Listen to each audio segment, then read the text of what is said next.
What's up, everybody? This is little Nikki Duncan-Smith, aka Kershaw St. Johnson, and I'm actually, as soon as he gets back into the frame, interviewing one of my favorite new MCs, Dot Demo. What up, Dot Demo? What's going on?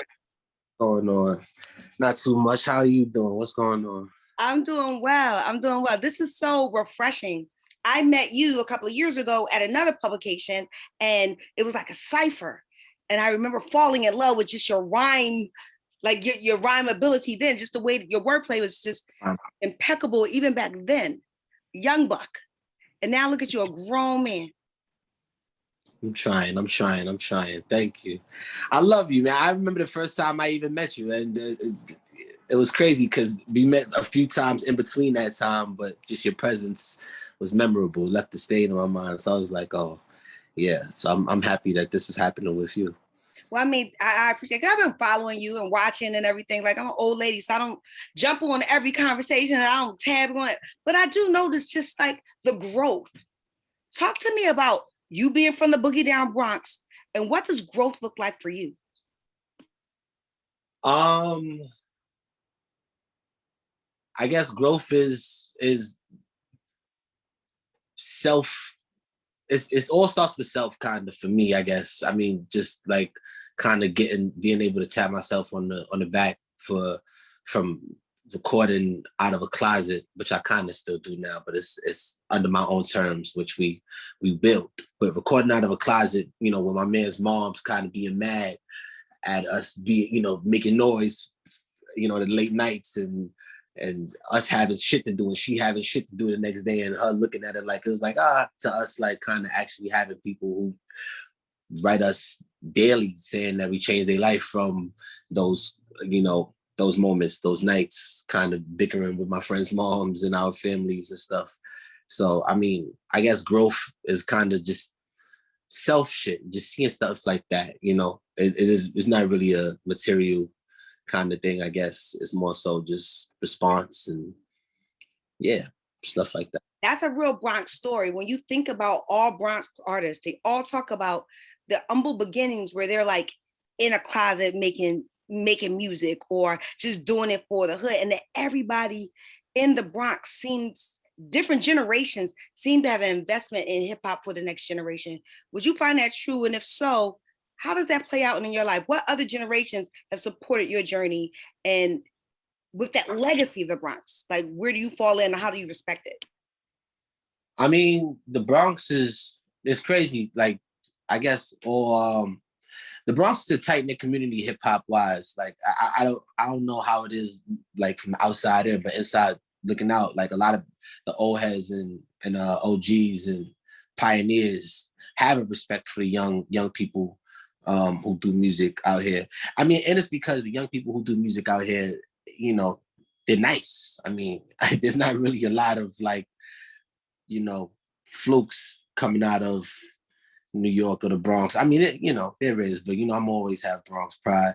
And again, even if it's like something that fits a certain kind of like thing where it seems like normal, the things that them kids are talking about, the feeling, the energy that anybody who comes from over here kind of talks about, it resonates with anybody who will listen to it, especially like the OGs who kind of like started it before them. So yeah, I would think the connection is dope. I mean, speaking for myself, I mean, we had people like KRS to goddamn, a lot of people who, mean something, I guess. Excuse my language too, I don't know, but a lot of people who paved the way for the Bronx to even be heard, recognize what I do, and Lord Finesse, a lot of publications and important kind of whatever, huh?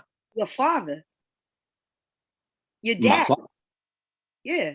And isn't your dad a musician? He is, yeah. Yeah. I mean, it's a weird relationship, but I mean, to say the least, but to get to a point, he was a respected musician person in this area, Soundview area, Castle Hill area, where I'm from. So Yeah, I mean, I at boot camp when I was young. You know what I'm saying? Like I would come home, I would come from school, and it would be 30 motherfuckers sitting from the lobby to my house, all just in ciphers and rapping. To the point where sometimes my pops would fuck around and give me this little rap book, or like my uncles give me rap, yo, say it like this, rap it like this. And I would hate it, you know what I'm saying? Until I kind of just broke off of like just being forced to do it and started doing it and realized that I was kind of good at it. So, yeah. I mean, like it or not, it's like in your blood. Like, first of all, everybody's not privileged to be born in the Bronx. The Bronx is the birthplace of hip hop. Like Absolute birthplace of hip hop. Like it started there. Now I understand that hip hop is an extension of other Black music, and I understand that other places have their remnants of and their own underpinnings of hip hop. But the Bronx is where we recognize it, right? And you're like that's you. Absolutely, yeah. Bronxdale is, Africa Mabata, the whole. A lot of important, Sedgwick is like, I guess, known for it, just from Kool Herc and everybody who, him specifically. Bronxdale was like a big hub for hip hop next to Sedgwick. So I'm saying being over here, and my grandfather from my mom's side was Black Spade. Black Spade is that's a big connection to Zulu, and just a big OG and father of hip hop. So yeah, That's your grandfather? Yeah, my grandfather, my mom's side. Yeah. So this is, I hope you see the connection, right? So one of the things that I get a lot of backlash, I'm pushing 50. So I'm up there. I've been around for a minute. I was actually born a month and a week after hip hop. Wow. All my life, all I've known is hip hop culture, right? But I understand, growing up in the 70s and the 80s, I understand that the music came out as a peaceful resolution for gang violence, right? So when people are looking at the music and they're like, there's affiliations inside of the music, that's from the origins. That's from Black Spades connected to Zulu. And it's interesting just to see that kind of lineage through. What you know about Zulu? How do you know anything about Zulu? Like, do they teach that? Is that in y'all water in the Bronx? No, I'm telling you, like I grew up really weird. Like it was super cultured, in my household and in my area. My mom's side. So my mom's side is my grandfather and my grandmother came from down south and everything, but my grandfather was a super hustler. Got the Black Spades, had a club in the Soundview area, real tough, pro-Black, no bullshit kind of dude. Good with his hands, like he's miracle worker, like build some shit out of nothing type shit, MacGyver. And on the other side, Puerto Rican side, my pops is Puerto Rican, so that was the kind of street gang bangy kind of different Soundview side that I got to experience. So it was night and day really. I come inside of my house and get lectured and taught some real articulate shit, and then go outside and be part of some real devious shit, you know what I'm saying, at the same time. So I think it's interesting that the intellectual side of your family, I hate to keep going back to the part of the Black Spades. So people have this mindset that street culture is ignorant, but it's not. It's a self-preservation in a certain way, right? Of course. Yeah. I mean, it's a brotherhood. It's a same thing as being a Mason, same thing as being, part of the AARP, you know what I'm saying? Being part of, whatever. Like I'm a sorority, I'm a Delta, so. Yeah, and being in a frat. Yeah. You know what I'm saying? So yeah, like it's the same thing. It's everybody needs some kind of home away from home and some kind of, connection with people who, you're not going to always connect with your moms, your pops, your brothers, or your cousins and stuff. You know what I'm saying? You're going to connect with like-minded people that's, that's like you. So, where did you go to school? Oh, I mean, when I did go to school, I was at Stevenson. I got my GED. Mm-hmm. But yeah, I went to Stevenson High School, which is literally in my down the street from where I'm from. Yeah, I grew up in the area that I'm from. I went to school there. Yeah, so Stevenson. Did you like just walking around the Bronx and seeing the diversity of culture, did you ever feel like you had to choose one or the other? You said your dad was Puerto Rican and your parents, your mom and them are from the South. Did you ever feel like you had to align yourself with one side or the other? And I can see some of that actually, now that you say it, I can see some of those influences in your music.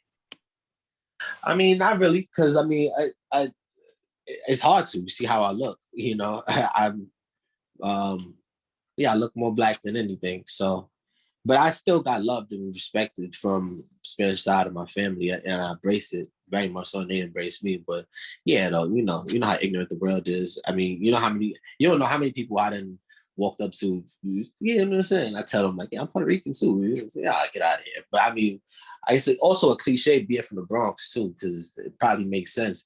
Once I tell a nigga like, yeah, I'm Puerto Rican. I'm also from the Bronx. Oh yeah, this nigga might be telling the truth.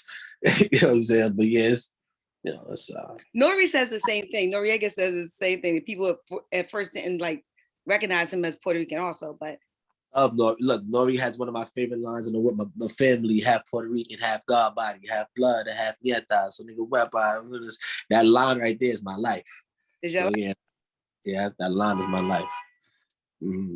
Wait, when you were coming up, who were you listening to? Big Pun is my favorite rapper. A bunch of stuff, you know. Erykah Who's your Badu. favorite rapper? Big Pun is my favorite rapper of all time. Of all time. Is it because he's Bronx, because he's Hispanic, or is it because he's just nice? Oh, he's just better than everybody. He was just things he was saying. It was believable if you felt it. You know what I'm saying? It was, and it was like, it was crazy to, you know, this guy's a heavy set dude, breath control the way it was, using words, breaking it down the way he was, like it was ridiculous. You know what I'm saying? So he's definitely, yeah, definitely him. My favorite artist of all time is Erykah Badu, though. I listen to a bunch of like random shit every day. You know what I'm saying? Depending on how I wake up is what I listen to. But Erykah Badu. What's the hit me with the random shit? I love Erykah, and I can see how Erykah might be a part of, you know, you're handsome, so don't look in her eyes when you see Erykah. I'm gonna try not to. Please don't. You know what they say, right? Yeah, I'm gonna end up with crochet pants. With a turban and two emeralds, emerald earring. Crochet pants. You're gonna have incense, like carrying a flute on your back. Shout out to the people that Eves. Yeah, nah, I'm all. It's all. Yeah, I'm all for it. But yeah, no, the first song that I ever I learned word for word was Camp Low, Lucchini. Lucchini's my favorite song of all time. That was the first song I ever learned word for word, and I still don't know what the niggas is talking about. I mean, I now getting older, I know what they talking about or what they mean, but it was just so ill to me because they wrote that song to not be understood. But I just like loved how they was just rapping it, and it was the swaggy. It was so like illest shit ever. That was the first song I learned word for word. So, all right, so what's in your, what like, who would people be shocked? You said Erykah Badu is your favorite artist of all time. And it makes sense. She's an artist. She's sensitive about her shit. I can see Erykah's spirit all over you because you're introverted, but you're extroverted, and you're unorthodox, but you're just, your album reflects that. So, Thank you. Erykah, who else? Shit.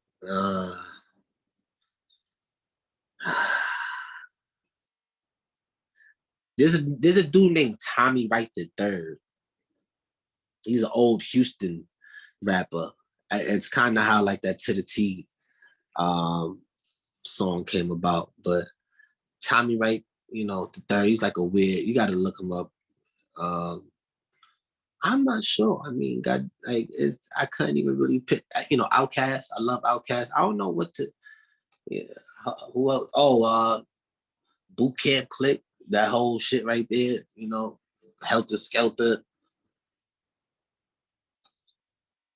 Sean P, you know what I'm saying? Crazy. Wu-Tang. I see what you doing. I see. I like some shit, you know, Jay Dilla. is the illest nigga in the world to me. Rest in peace. Yeah. Peace. So also Just rest in peace, Sean Price. So yeah, rest in and a peace. pun, like you know. And the pun, of course. Shout out Chris Rivers. Chris Rivers is a good friend of mine. That's his son. Fire MC. Another Fire MC. How did why did you lock your hair? Why? I was tired of getting. I don't know. It wasn't really no deep reason for it. I had hair before. I had braids before, and I ended up just saying, "Let me just go ahead and go do it." But yeah, no, I mean, I don't know. I had my hair now probably for about a good 7 years, 8 years, maybe. Mm-hmm. And now that you have them, do they matter? Is there a reason now to Oh, maintain? absolutely. Yeah. No, I feel like what's his name, man? Goddamn, he cut his hair. When a girl cut his hair. Samson. Samson. Yeah, I feel No more. huh? There you go. Yeah, You I be feel like feeling Samson? like Samson. Yeah, no. Once I mean, yeah, no, the hair definitely means something to me now. It's definitely antennas. He's up. It's definitely antennas. I'm sorry, I'm checking to see if my son is he in the other room over I there. love So, it. It's beautiful. If you want him in here, bring him in here. It's no, he's sleeping right now. I had my partner Shanati X. She went over there, went to go check. mm-hmm. So your hair is like antennas, so you're able to vibe situations out based off of that. Is that also, does it help you with writing your music? Is it like a conduit from another universe to this and how you get your Maybe I would think so. Maybe it's so subconsciously I'm tapping into, you know, old old alchemy, old comedic magic, subconsciously. I mean, I guess I don't really blatantly like look at it like that. But yeah, no, definitely. I definitely wouldn't want to cut my hair. It's definitely part of me now, for like limbs now. is a limb. My hair's a mm-hmm. Oh, let's get into this music, right? This is your first project on an outside label because you were releasing stuff on your own, right? Through your own entity, right? right. What's the difference? I don't think there is. I mean, for real. We got good push, good press. It's more hands on deck. That's always a dope feeling.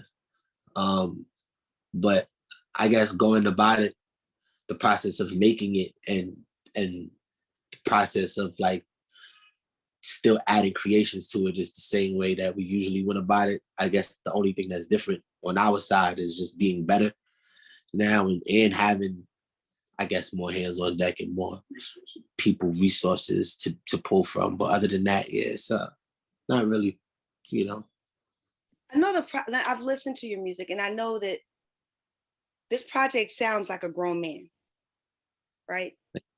It's a grown man record. It's a grown man record that has a lot of different elements for a lot of different people. At the same time, it has a thorough line. Like the sequencing is great because it takes you on a journey and it reminds me of older work. It reminds me of some of the something RZA would have put together. It reminds me of a lot of thought. I like the skits. I love the features. I love the radio sequencing thing in there, changing of the right. stations or whatever. Thank you. Did you do that or did someone suggest it? Did you have an A&R that kind of suggested that? No, it was mostly. I mean, let me not say that. It was me and definitely other hands on board for sure. But the transition, I mean, stuff like that, transitions and yeah, transitions and everything was from my idea that I created from Delta Theory, the tunings of the channels and shit like that.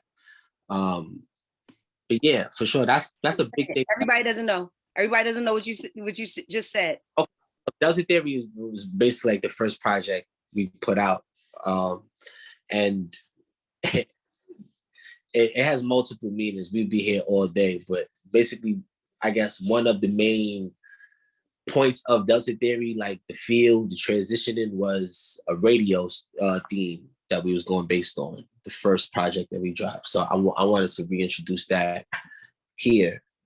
And but aside from that, I mean, all the projects that I've ever released, a big thing that I pay attention to is the sequencing and the feel of the music. You know, me and my brother like to say, you know, like audio cinema. You know what I'm saying? I want people to like see it while they hear it, you know. So whether that means beat switch at the ending to throw it off, whether that means in the background you hear noises like the car, you know, going off when I say a bar, or you know, somebody talking, my grandmother, you know, clashes of voices, like everything is done really purposely. But yeah, for sure, it's definitely. I guess I played point guard in it, but it was definitely a team thing for sure. Yeah, the more we talk and the more I even tap into you, you were definitely giving me a native tongue, soul Aquarian, um, Joey Badass Pro Era type of like lineage. Like you are from the street stuff, but there is this level of real artistry that that deals with real musicality. Like you hear it. Like it's not just you rapping over beats or you jumping on a quick trend. Is you know how everybody's just kind of rapping the same way, and then like you, it's not like it's oh I'm just another drill artist or because this is what's hot right now. You care. Do you care about it for your own person, or do you care about it because the fans deserve it? Both, both. I mean, and to be very honest with you, I care about it personal first.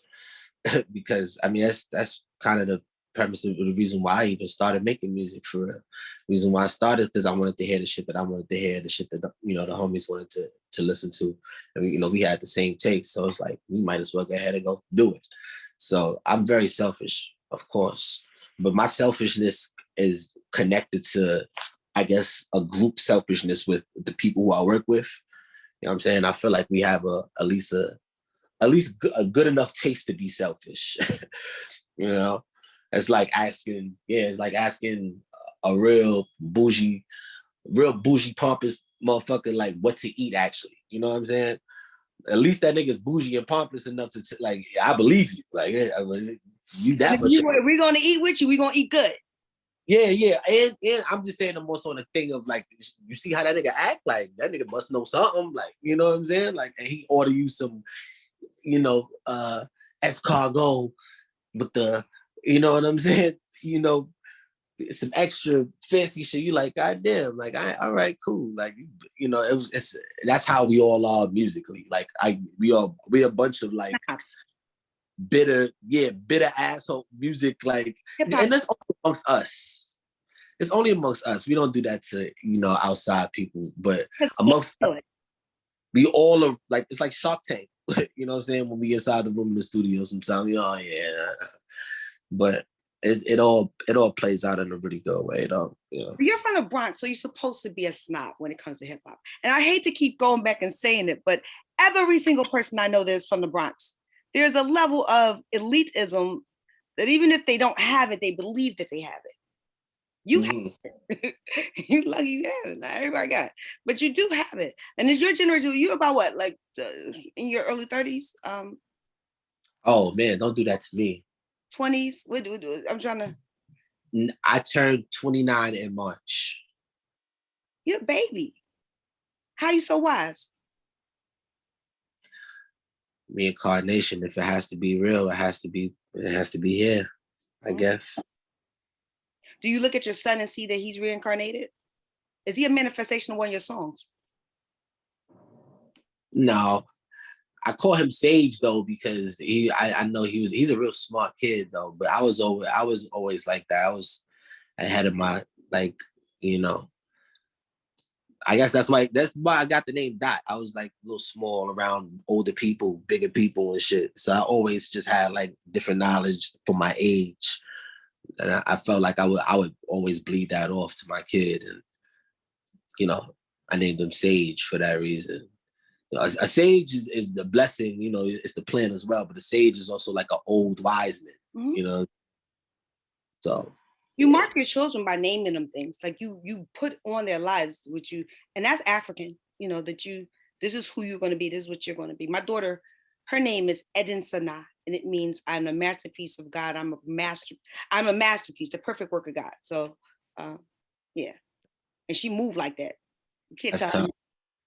Yeah, it's the name that you name your children. After a while, they start becoming that name. It's crazy. Yeah, they start actually really becoming that name. Is there any song that reminds you of your child, that looks like your child, has the energy of your child? Nah, I mean, oh well, there's one that, and it's only because I really found this song like right before he was born, and I was infatuated with the song. I didn't find it. I've been heard it, but I just started getting infatuated with the song right before he got born. It was the Stevie, it's a Michael Jackson song. It's really a Jackson 5 song.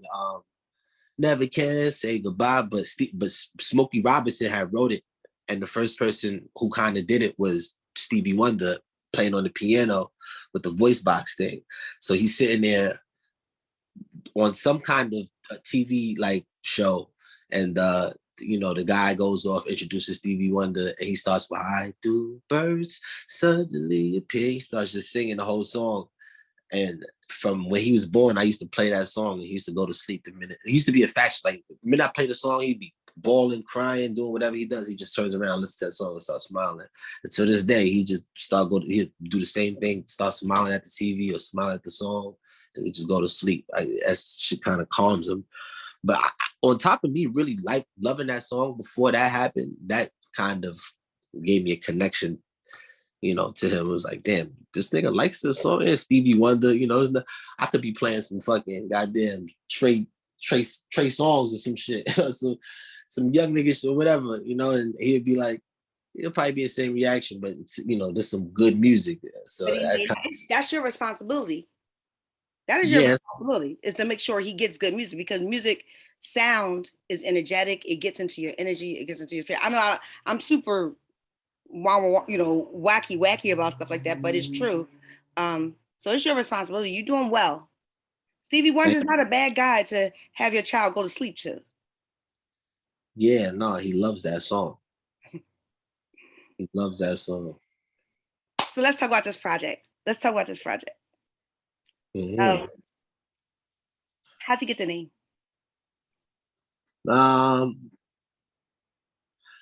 I guess the PG version of it is you don't have to give me a PG version. This is allhiphop.com.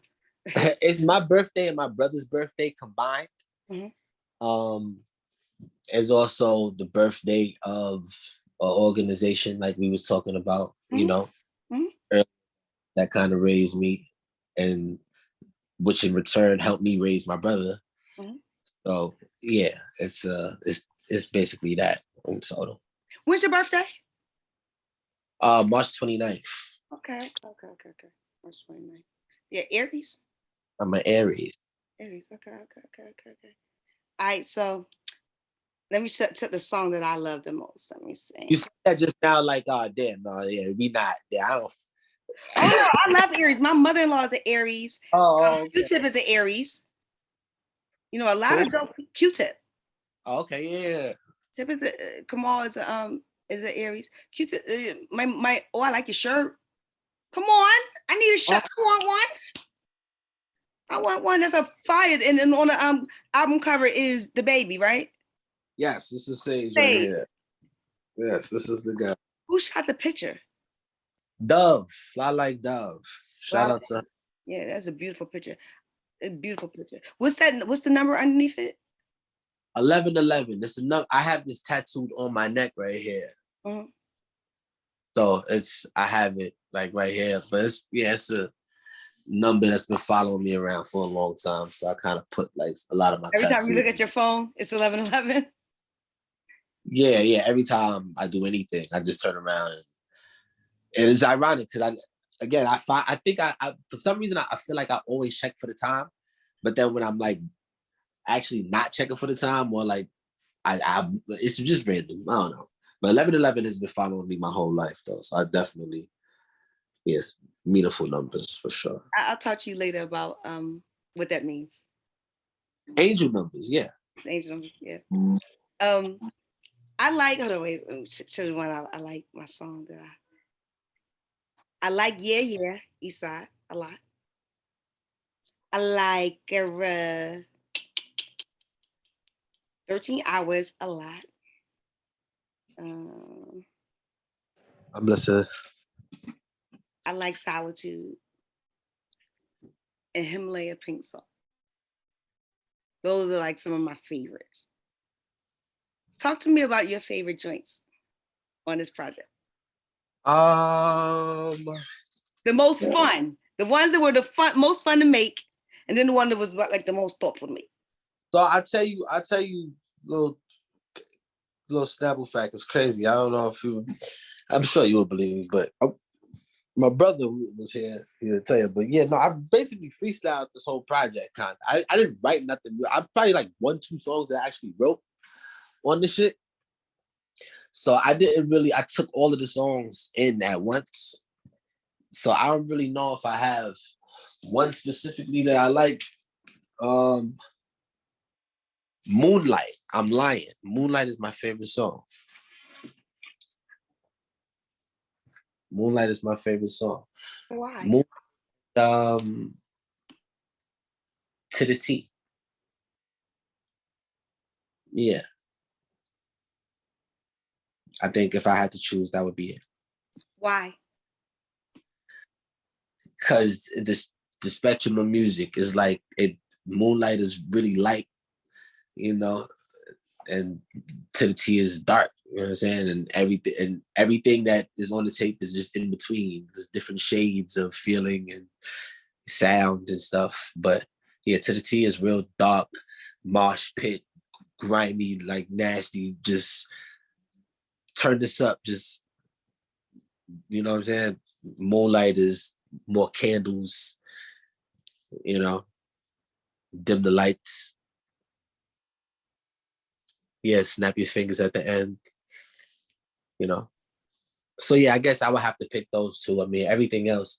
Riggs is another dope one. No, Filthy Elegant, Riggs. A lot of them I couldn't really pick, man. I really couldn't.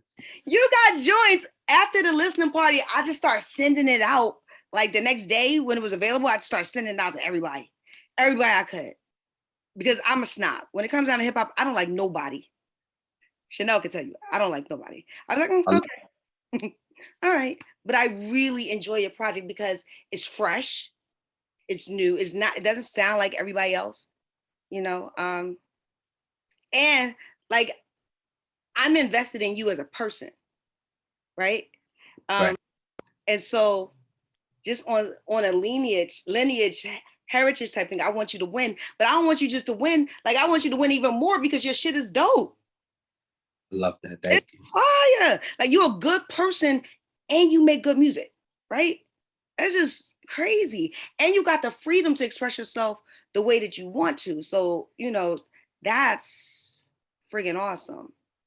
Coming from you, that's heavy. Because again, the beautiful, beautiful Nikki sitting here, who's a legend, but looking like she just is a freshman. You gotta stop because I'm about to start crying because I am. Because I just know how hard you work. You know, I also know how humble you are. I saw you around other MCs, and sometimes rappers get around other MCs and they either get super arrogant and cocky, or they get super insecure. You were gracious, you were humble, you were kind spirited, and you didn't come off like a punk. Because you know sometimes you're like, you're so kind. You just was, you represented the energy that it is my hope that the next generation carries, because it's something. I'm Zulu, so it's something that should be passed on for all the things that Zulu is, good, bad, and indifference. I'm Zulu, right? And you have, and I don't know if that's because you drinking some of that Bronx water or whatever over there, Bronx River water, but it's in you. It's covered on you. It's like a halo on you, right? Don't laugh. Y'all do, we drink some special water in the Bronx. Nah, we don't. I mean, I don't know what it is. If anything, that's everybody said it's probably the Bronx in Florida. You might be right. I don't know. I like that you like Southern MCs too. How did you get up on Southern MCs? I used to live in Atlanta. I went to school in Atlanta, 6th grade. I got kicked out of school in Atlanta. How do you get kicked out of school in 6th grade? What in the 6th grade to get you kicked out? Weapon. You want me to be very honest with you. But again, it's again, we try to keep this really peace. But yeah, no, 6th grade. Yeah, no, I was a that ain't who you are now, though. That's the thing. That's the beauty of this. Like there's an element of growth. Like we started the conversation. Academy, though. I definitely went to in Marietta, DeKalb County. I think that's what it is. That's where I used to live at. I mean, like I said, on my mom's side, a lot of my family is from Charleston, South Carolina. So I would go over there and visit every other year, you know. So I love down south shit forever. I loved it. Yeah. And really for beats and just like, you know, twang, like the way they say certain things. I was always loved 3 6 Mafia and shit. And like I said, that's how, Tommy Wright. A lot of artists like that. I used to love Ludacris. Ludacris was that nigga. Ludacris is actually nice as shit. Niggas sleeping on Ludacris. One of my favorite songs in the world is Shorty Low, They Know. It's probably one of my favorite songs, like top 3 songs ever. I don't know why. And so we got, what's the song you said earlier today? It was Camp Low. Camp Low. Shorty Low. And what by Erica?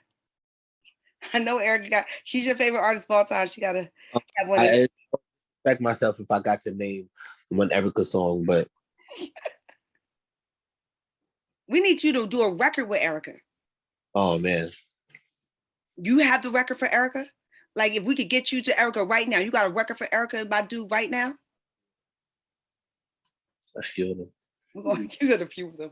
All right. We put it out there to her.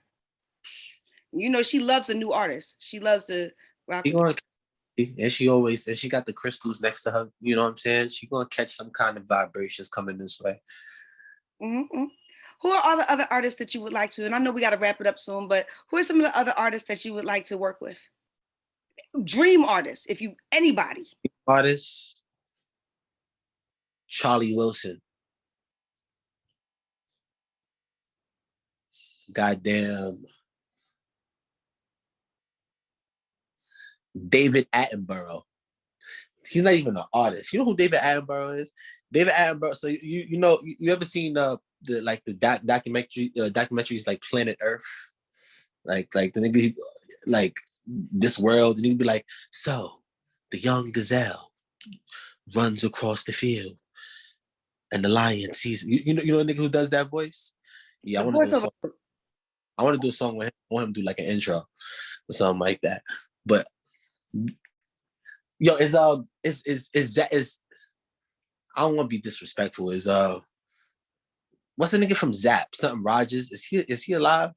I don't think he's alive. I don't think homie from Zap is alive. Roger Troutman.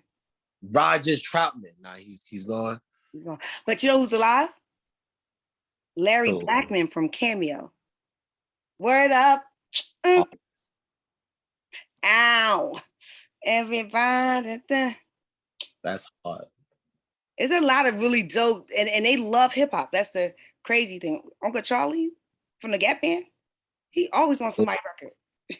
Yeah, and his voice is crazy. I just need him to do just like, you know what I'm saying?